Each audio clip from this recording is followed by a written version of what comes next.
2 words. Terrible. Oh, God. That was... Look, I didn't even remember the trailer. I did. I didn't remember it until you mentioned it, that you forgot it was coming out, and you're like, oh, you want to go see Wildlife? It was called Wildlife? I don't even remember the name of this. I could barely tell you a character's name in this, but I thought it was just going to be unmemorable. I didn't know it was going to be fucking intolerable. Neither did I. I went into this thinking, like, this is probably going to be this year's Rio 2, in that it's not good, but whatever. And what this movie actually is like some kind of hybrid of Norm of the North type material mixed in with the kind of quality we get out of like that Puss in Boots movie that we did with Phelan. I could tell that this was a movie that was made in Belgium and then dubbed into English later. I could tell too. Because I couldn't tell from that kind of style is what it is. It's weird. Like, it's weird to look at. Like, the movie... Because I didn't know that from the trailer, but we saw that earlier. Is it just me, or did the poster look nothing like the guy in the movie? It's like they made him look like a character from Tangled or something, like kind of befuddled, handsome guy, like, oh, these animals. I don't think that was the same face, even. Well, it's also not the same title, because this movie was originally called Robinson Crusoe in 3D. I sort of understand why they changed it, because, like, fuck, this is about Robinson Crusoe. I'm not familiar with the story of Robinson Crusoe. I mean, I know you're shipwrecked, I'm sure but I don't know. I'm not familiar outside of the fact he's shipwrecked. I don't know what happens in the book. Well, now we do. But, like... This barely fucking has anything to do with them. Like, if you love animals being extremely repetitious, you still won't like this. 'Cause they're not interesting in the slightest. And, like, if you see one scene in this movie and you like it, you're gonna see it 3 more times. Because they just keep doing the same things over and over again. Like, the cats attack 3 different times. We have to have 3 different showpieces of them attacking. This movie has 3 climaxes. Yeah, like, I kept thinking it was going to end, but it wasn't. No, it still had a half hour left. It kept going. The animation in this movie is weird because if you were to look at a still shot of it, it would look fine. Stuff like the water looks really good in this movie. Yeah. It's not like...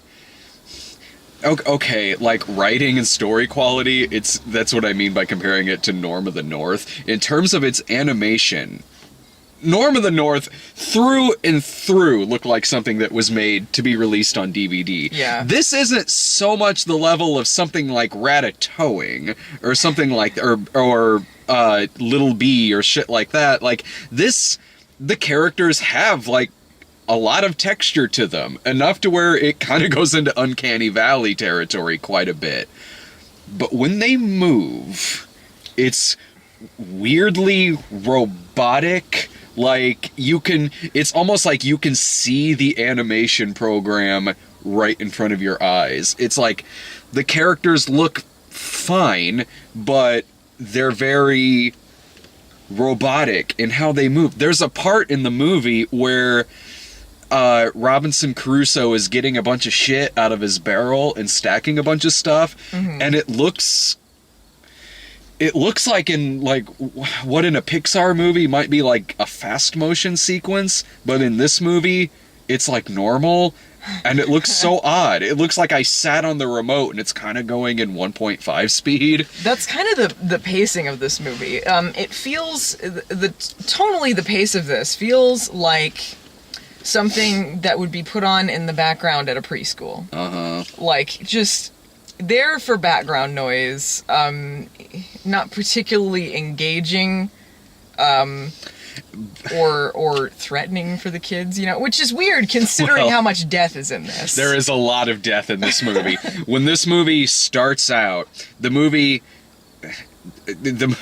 told in flashback, which, when the movie starts out, this ship of pirates find Robinson Crusoe hanging from a rope on the island by his waist. And so they get him and the parrot, they get him on their ship, and there's a cat that's on this ship, and like one of the pirates like kicks the cat onto like this rope, and then the cat falls. That's the last time we see that cat in this movie. Very anti-cat movie. This movie is blatant anti-cat propaganda. Every cat is evil and murderous. Yes. Even from birth. Evil and murderous.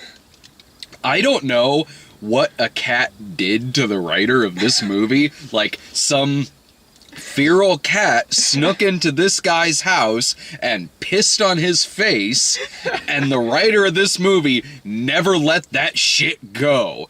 Because the cats in this movie are so evil that the villains are a group of feral cats, and it's like looking at a Roger Corman movie.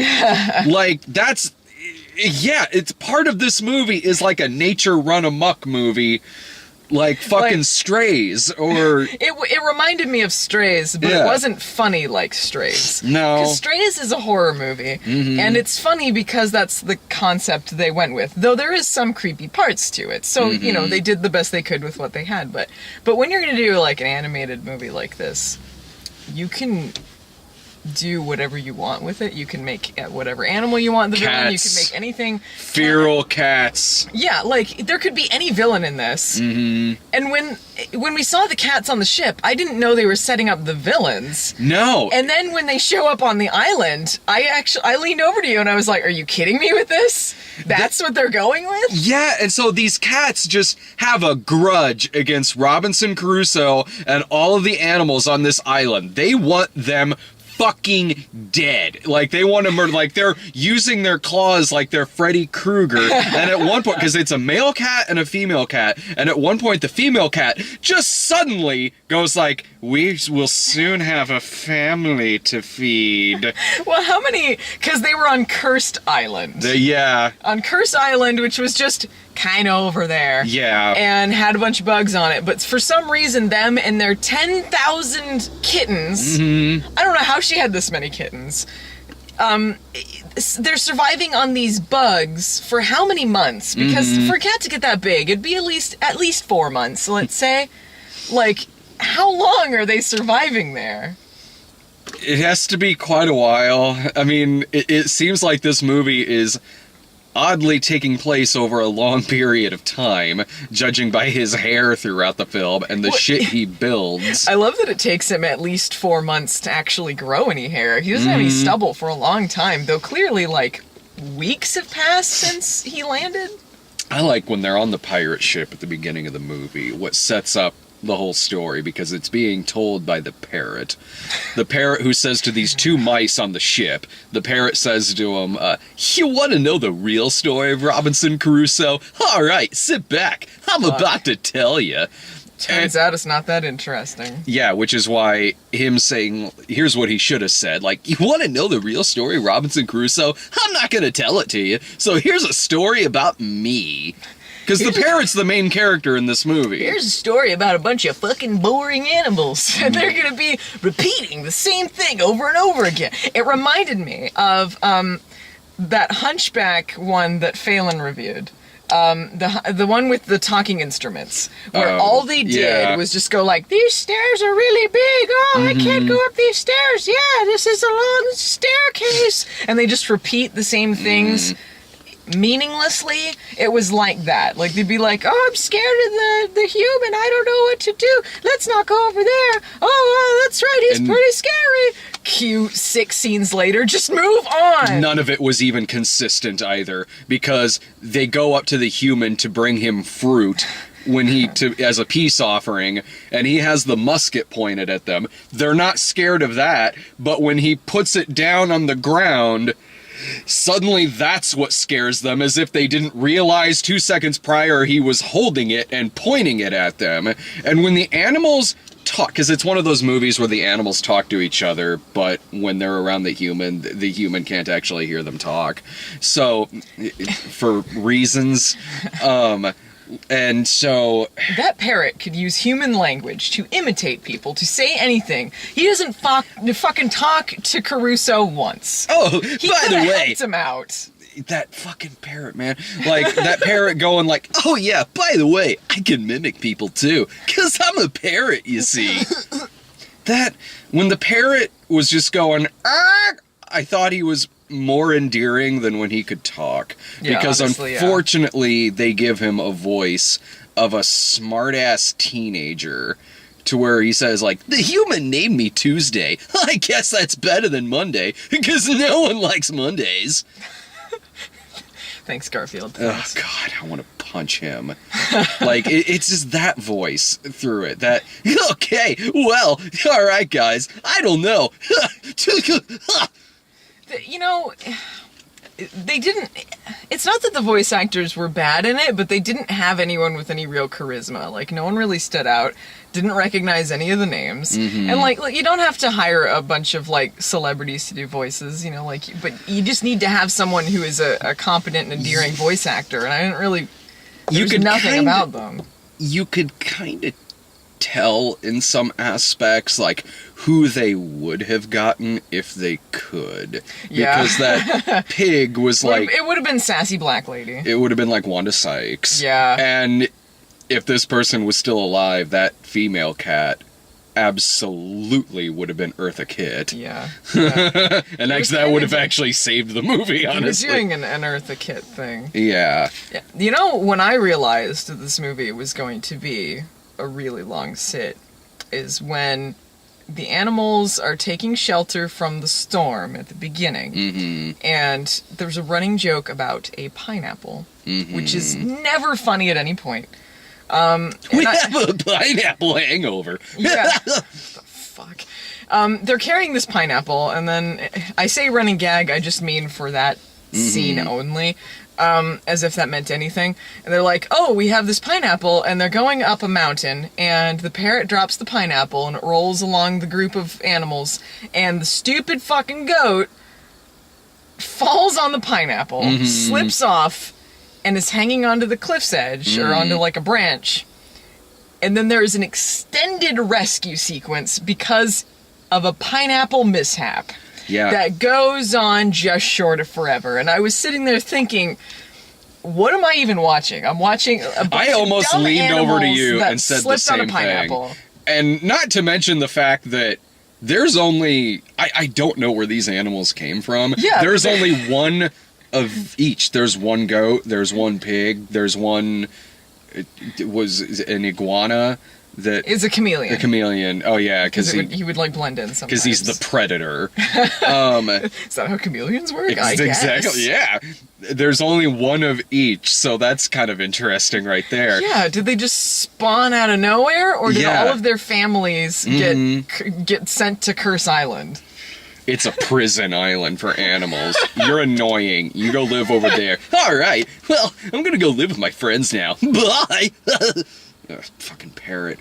I knew this movie would be a long sit early on for a couple of reasons. One, this is an ugly film to look at. It is always overcast, like raining, foggy. It's not even that kind of dreary. It's just it's there's no life to it. No. It, like I said, like it's 'Cause if not. it was spooky looking, maybe it would be something. Well, yeah, if it's meant to be dark and scary or something like that, yeah, totally. Like if it's like Kubo and the Two Strings or Paranorman or Yeah, something yeah. like that. This isn't that. This is like if, this is like if Rio 2, if they wanted it to look as dreary as an episode of The Killing, for reasons. But it's dreary looking, but then they downplay a lot of the death. Like, okay, when his ship crashes, his entire crew perishes. Yeah. And he's like, I can't believe everyone's gone. It's all the acknowledgement. He didn't care. He was on that ship for months with them, okay? And he did not care. It also, one of several climaxes this film has, when they're just chucking cats left and right. They're all drowning. Yeah, I'm like, it is not showing them land. It's a Milo notice thing. Yeah. Or like the stupid actuallys we got on 9 Lives. They confirmed he was dead in the movie.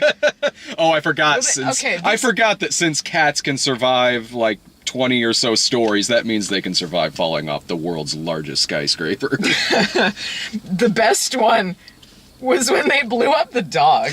Yes. The cats blow up the dog after one of the many climaxes, and the dog is pinned, and they set the place on fire. And the dog's like a schnauzer, I think. He's a Scottish something? Maybe he's a schnauzer, but he has a Scottish voice. Yeah. He talks like this. Yeah. Yeah. And he gets pinned down, and the bird's like, "Oh, I'm going to save you," but there's like gunpowder or whatever that's lit up, and then it blows up, and you go dead, and then we see him like Evil Dead 2 cross. Yeah. And then like I was like, "What? Oh, I guess he really died." That dog's not surviving that. I thought they were gonna pull oh, he's dead, but then he comes out of the rubble. But no, dog's dead. I honestly figured he was dead because I knew they killed that cat earlier, and there's no way that dog is surviving that explosion. And so Robinson Crusoe puts a cross on there with the dog's burnt to a crisp collar around it. This happens. And those were the funniest parts in the movie. There was the theater was completely empty until like the last second, and then like a family or two came in, and I didn't hear anything from them. The only thing that they laughed at was there's like a butt joke with the pig. With the pig, because the pig's fat and eats a lot, so that's the only joke you're getting out of that character. Everyone only has one joke. Oh, the goat is old. The goat is old, and he can't see very well because he's old. That's that joke. And the parrot... The hedgehog and I don't know if it's called a pangolin or something. I don't know. The other thing with like a little tail. They're kind of similar. They have the same character. They don't do anything. They're superfluous. The little bluebird is suspicious and kind of aloof. I guess that's her thing. Yeah, she's jealous. So she wants Robinson Crusoe to leave, but then when she realizes he's made this light fixture to try to signal other boats, she's like, I don't want more humans here, so she destroys it. Make up your fucking mind. You want this guy to leave or fucking don't you? Not that it matters by the end. Oh, well, I'll get to that in a second. This is the kind of movie where early on, I knew what kind of movie it was going to be because I zoned out so frequently in this movie. Same here. And every time... We were both checking our phones a lot. Yeah, and every time I would zone out or check my phone, something new would be happening on screen. There's pirates fighting, they're trying to survive during a storm, I'm checked out, I look back up, goat is almost about to fall off the cliff, and the chameleon saves him with his tongue. I can't believe that you checked out during the iconic pineapple scene. Kinda, a little, I was like, wow, there is a lot of shit going on here. At one point they're talking about going on a water slide, I check out, something's on fire, and the cats are going down the fucking water slide. Oh, I was checking out during that because it just was constant, and it makes sense to know that this was in 3D. Actually, yeah. During those scenes, I can see that, but it's like if you were watching, that segment was an attraction that you would see somewhere, like the water slide attraction. Yeah. That goes on for way too long. If you just snipped that out, that would be the attraction there. Only you, audience, can help E.T. get back home. Me? Huh? And that was the first climax of this film, because I thought this movie was about over with. I thought that was the ending, too. I thought they were just chucking cats off there, and they were just going to die. But then the cats, who were just as repetitious. They would constantly just like, the cats are thrown into the water and they'll go, we'll get our revenge. And then they're tossed away again. We'll get our revenge. They're tossed away again. And they still, by the fucking end, they're still showing up again. The cats are still showing up again. I don't know how many of them are actually dying or not. And so when I know that eventually Robinson Crusoe is going to be passed out with a rope around his waist, because that's when it first shows him before it flashes back. So he ends during this first climax, he is on a rope. It looks like that is about to happen. And then when it doesn't, I was like, fuck off. Just fucking end, you fucking movie. You know what I noticed through most of it was you jiggling your leg, waiting, and sighing. Yeah, I was having none of this. My fucking leg was restless as shit, going back and forth. There's stupid things with the cats, like, these bugs are disgusting. Try the red ones. They taste like chicken. Ah!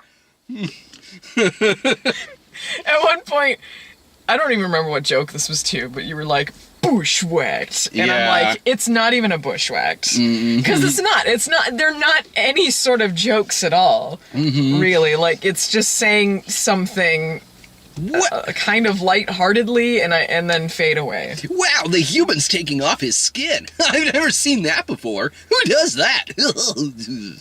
I appreciated there appeared to be no pissing or farting jokes.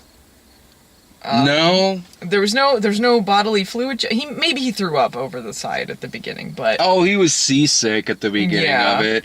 but like at least there were no jokes. But at least it No. didn't feel like the stupid manufactured kids movie jokes, like the butt joke maybe, but which is probably why the kids laughed at it. But Yeah. there wasn't that, mostly because there was nothing to the movie. The animals in this movie are significantly dumber when they're not talking. When the animals are talking, they're having, not that they're smart, but they're having conversations with each other and like, I don't know if we should trust this human. Well, like, I don't know, he could bring us food or something, whatever. But then when they're around Robinson Crusoe and they can't talk, they are constantly fucking his shit up. Constantly. And he's like, oh, that pig destroyed my treehouse again. And he's trying to build a nest in a tree for himself, and the animals are constantly fucking it up by like chasing food or rubbing their fat ass against it, knocking it down, and he's This is one of those movies I really wish Phelan was here. yeah. Because it would have made it such a better experience. Oh, to be especially watching this. check out the crab. His name's Krabby. I'll have you know though, he actually has a really good personality. What did that have to do with anything? Nothing. I didn't think he was called Krabby because he was angry. I thought he was called Krabby because he's a crab. But you know, the interesting thing is they can fish in this movie because fish don't matter. All other animals, you know, they can talk and they have sentience, but the fish, you can hunt the hell out of them. Yeah. It doesn't matter. Fuck They're not them. part of this island. Uh-huh. Yeah. The character design I liked the most, honestly, was the cats.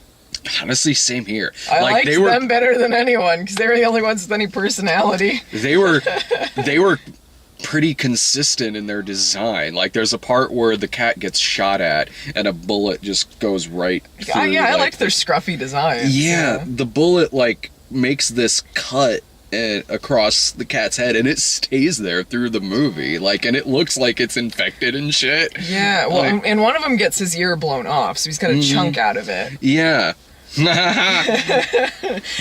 But that was interesting. That was texture and character. Yeah. And a lot of it was just flat.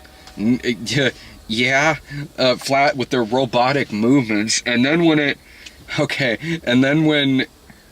after 2 or 3 more climaxes of these cats coming back to fuck their shit up again, because Lord knows when this fucking movie's gonna end, and then the pirates have them, so then they have to have this climax with the pirates, because the pirates aren't gonna take him back to England, and they want... It wasn't much of one, was it? Not really, With like... the pirates, it was just sort of like an oh, by the way. Yeah, well... Because the stuff with the cats, it went on forever, but it was like exciting and moved around a lot, and there was energy to it. But like the pirates, it's just sort of like, hey, you should try to steal our boat, and the parrot's like, get back over here, I'm the captain. Yeah. It's time to go back home, Robinson. And then the movie apparently runs out of money. Yeah, it just seemed like they just stopped the movie. Yeah, this movie, for as many climaxes as it has, it just ends. Like, it conceivably could have logically ended at any of its other climaxes, but the one that it went with is jarring. It reminded me of, there was a joke on Freakazoid where they do an Island of Dr. Moreau parody. And he's on the plane with all the villains, and he spends about half the episode on there, and then he goes there and he meets up with the Island of the Dr. Moreau character. And he's just like, ha ha ha, see what I've got in store. He's like, oh no, there's only like 10 minutes left. He's like, well, if you hadn't wasted so much time on the plane. Yeah. And it was like that. If you hadn't wasted so much time on this other bullshit, you could have had something happen. With the pirates, the cats, the goddamn animals fucking his shit up. Like, the first thing he should have built is a gate to keep the animals out, because they're constantly destroying his house. And so when it does end, it ends with him escaping the pirates and sailing back to the island. Credits! Gilligan never escaped the island. It was like, there was a Simpsons episode that was a parody of, like, Lord of the Flies, and then at the end they had a joke. They don't make it off the island at the end, and they have a joke, like, there's narration, it's like, oh, let's say they were all rescued by Mo, I guess, or something like that. It's like that, but genuine, not parody or satire. They go back to the island, the credits are showing, and then it's just still shots. It seems like they took storyboards from what the rest of the movie would have been, and then added them to the end. Like, they have, like, oh, by the way, then a lady pirate shows up on the island, and then, by the way, a girl bird shows up, because you don't want to think that he doesn't get in a heterosexual fucking relationship by the end. And then a hot parrot showed up. Let me tell you, ladies and gentlemen, we lived like kings. It's showing still shots of them, like, he's like eating like fruit, and then he's saying like, we had to rebuild the treehouse with some minor altercations. It looked the fucking same. I think it was supposed to be like a little house add-on for the parrot, but you know, the blue bird had a fucking point. It's like, we're supposed to live in the wild. They're animals. Who cares if they live in his treehouse? Let him have his treehouse. You live out in the jungle where you're supposed to be. Yeah, and they already have food, so I don't know why Robinson Crusoe kept giving them all his biscuits. That was a good joke. He wanted to give them biscuits. Yeah, like, these humans sure do like their biscuits. And then he taught us this fun new game called planting seeds and watching fruit grow. At least it wasn't biscuits. They didn't even like the biscuits. What a fucking bunch of assholes. Fuck this movie. God, I don't know where this movie came from. I don't know why this movie is in theaters. Yeah, you're right. Technically, I do know where it came from. Belgium, just make chocolate. It's what you're good at.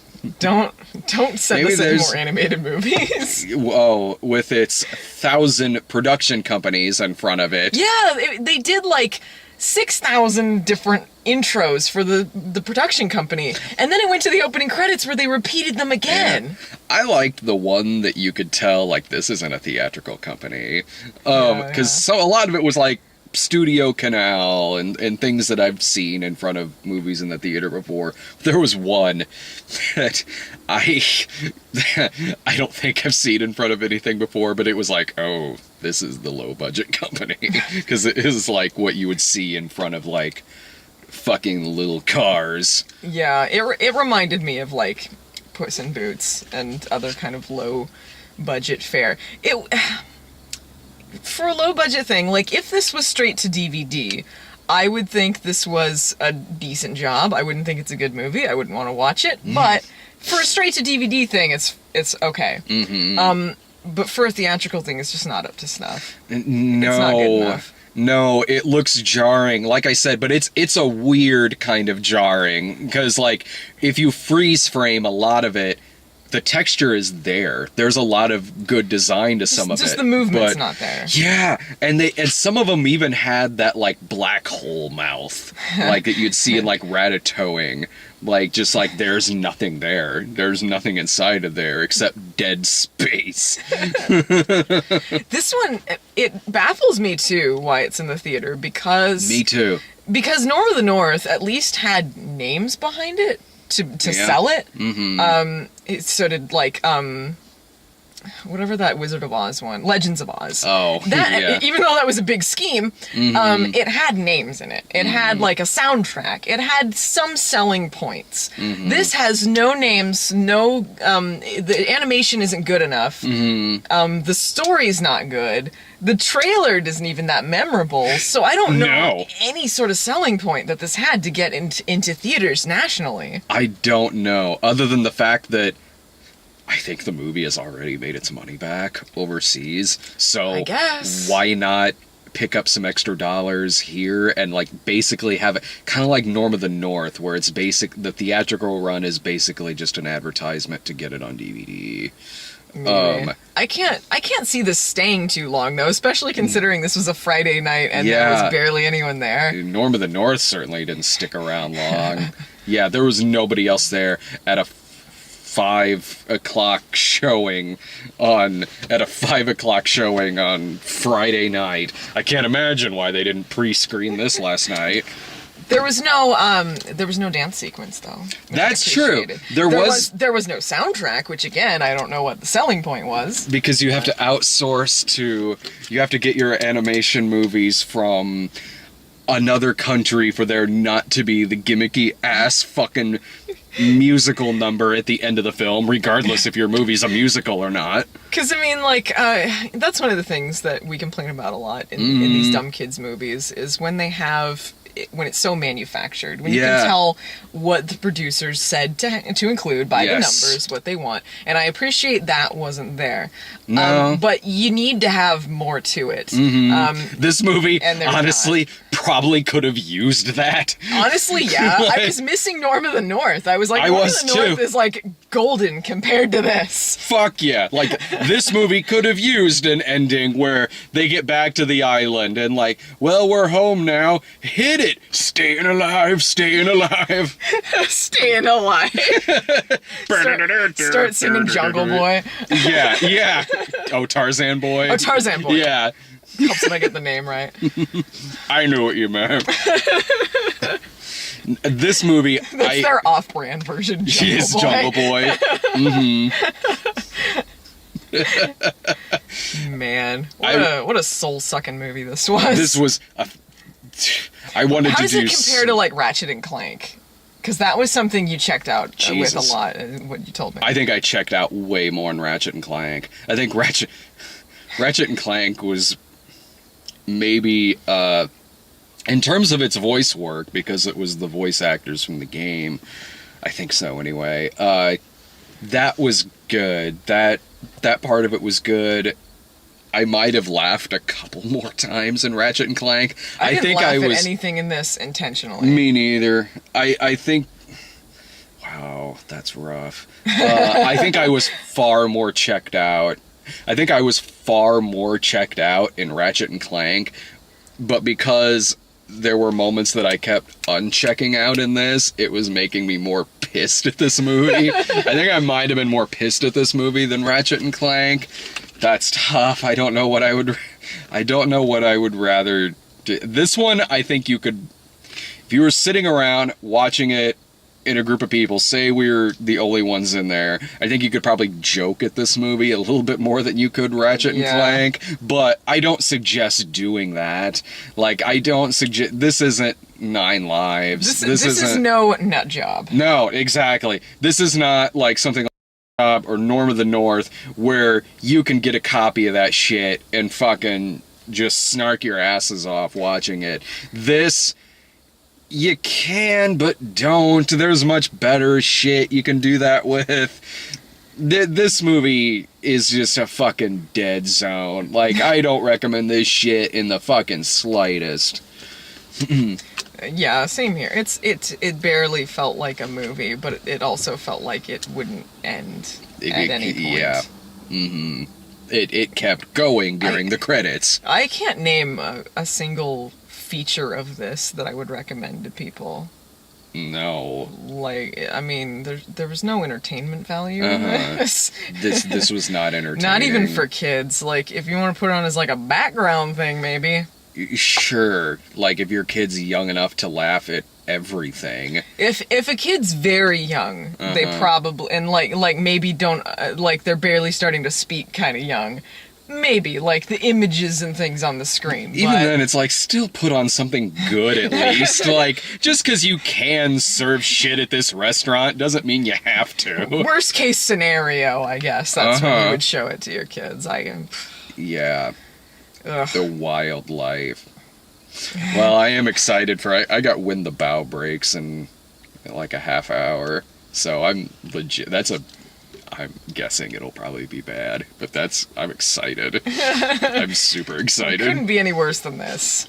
Oh, this movie's When the Bow Breaks is already better than this movie. I haven't even seen When the Bow Breaks yet. God. Any other final words on this? No, I think we got it covered. Don't see this. Fuck, this movie can fuck off. See it.